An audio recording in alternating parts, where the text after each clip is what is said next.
আমরা অবশ্যই জানি যে এটা মুহররম মাস চলছে, আর মুহররমের অনেক ফজিলত রয়েছে।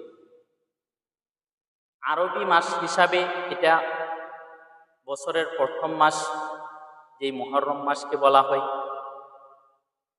অবশ্যই আমরা শুনেছি যে এই মুহররম মাসে মানুষ রোজা রাখে,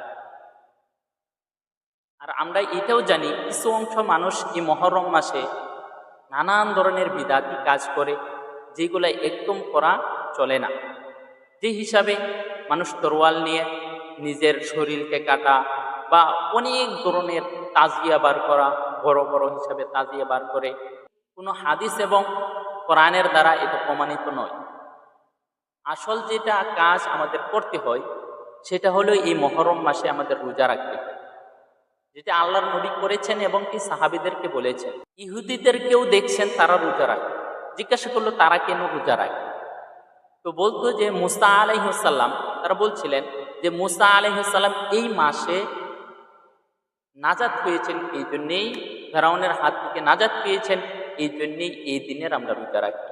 আল্লাহর নবী বলছেন তাদের থেকে তো আমরা বেশি হোক না, তাহলে আমরাও এই দিনে রমজান শাহরুল্লাহিল মুহাররম, সবচেয়ে থেকে ভালো রোজা রমজানের পরে সবচেয়ে থেকে আফজাল, সবচেয়ে থেকে ভালো রোজা হলো সিয়াম, হলো মুহররম মাসের সিয়াম।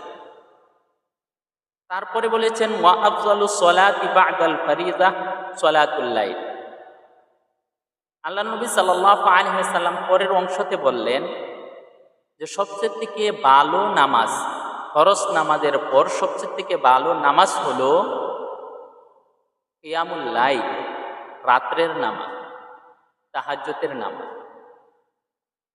তাহলে এই জন্যেই আমাদের উচিত যাতে আমরা যদি কালকেই মুহররম, 10 মুহররম বা আজকে 9 মুহররম, আজকে বা কালকে মুহররমের 9 তারিখ এবং কি 10 তারিখ আমরা রোজা রাখবো, আর যদি না হয় মুহররমের 10 এবং 11তে আমরা রোজা রাখবো।